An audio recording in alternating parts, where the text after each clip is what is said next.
Hello dear student, अस्सलाम वालेकुम। जो आज का जो लेक्चर होगा वो वही हाउ ओल्ड इज मोताजी। ये थर्ड लेक्चर है इस ऑनलाइन क्लासेस का, क्लास फोर्थ के लिए। ठीक है स्टूडेंट्स, तो हम कंटिन्यू फिर से रीडिंग कर लेंगे।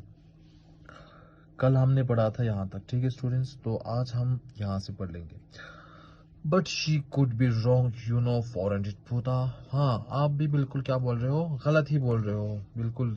देखो, only one way to make sure, said Buddha. We have to find out if that big party of king or queen in Delhi, which Motaji said happened 5 years before she was born, happened in 1911. ठीक है सुनो। हाँ, मुझे एक बात मतलब थोड़ा sure लगता है। किसने कहा? पोता ने कहा।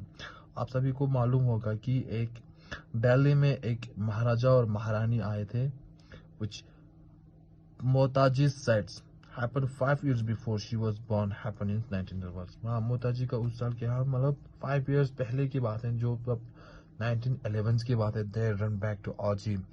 Aji was their grand party for his foreign king who visit India around 1911. आजी बोल रहे थे कि मतलब उस टाइम की एक फॉरेनर के एक महाराजा आया था, ग्रैंड पार्टी रखा था जहाँ पे विजिट किया था 1911 में। आजी फॉरेनर